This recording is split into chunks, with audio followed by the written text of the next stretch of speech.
Hey Amanda, so you want to know what it is I do?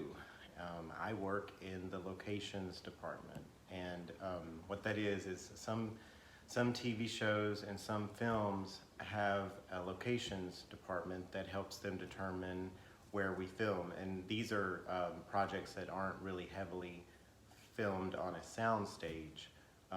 So if the script or whatever is based in a certain town and the creators want to work in that town, then we try to make that happen. Or if it works better to film in a town that looks similar, we can always cheat another town for that particular town. So that's where it starts, and then once we start getting a script, say we have a character that lives in a house in a cul-de-sac, we try to figure out like what kind of house they want, what they want it to look like. Do they want it to be a duplex, a ranch, a craftsman style, whatever. We'll go driving around and knocking on doors and leaving letters and seeing, giving the creative people some options. And then once that house is determined, then we'll start talking to the owners, figure out. A lot of it has to deal with money, what it's going to cost to get them out and let us come in and do our filming. A lot of times we have to deal with the local police, the fire department, the municipality. The town sometimes has a filming permit, so we got to get all of that approved beforehand. If the scene calls for like a fire or rain, we got to work with the Department of Public Works to get water in there and get, you know, cops and fire department on standby. Whatever we handle all of those logistics.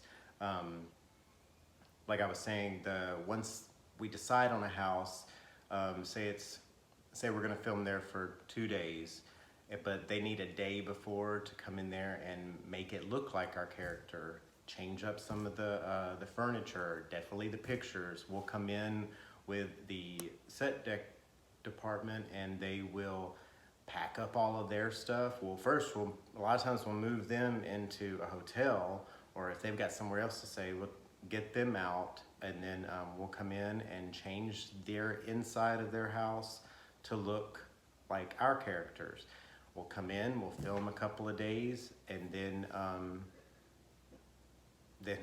they'll come back, we'll change everything back, and the house is back to them.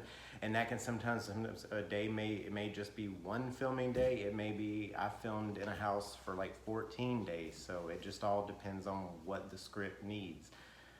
In addition to finding where we actually film and permitting with the town and all of the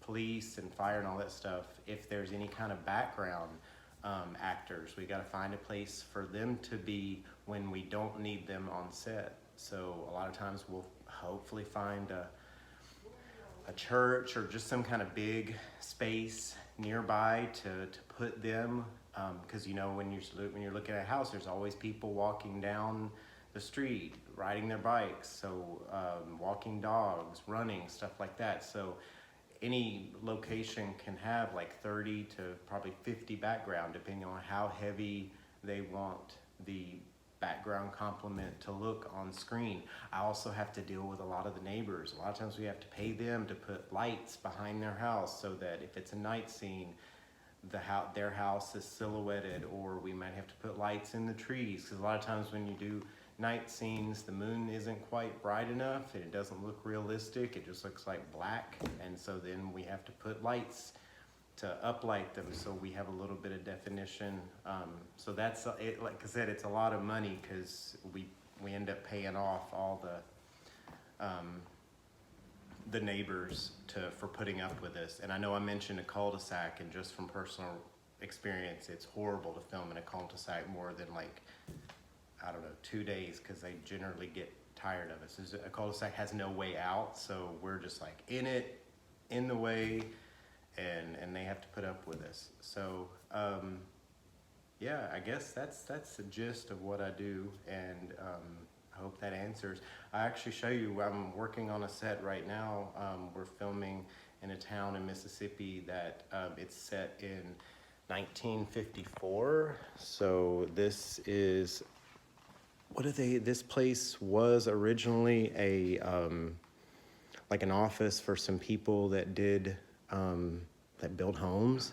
So we came in, we put this stuff in, we put this counter in here, we made it into a 1950s drugstore, and then this is everything out here. And that's Aaron.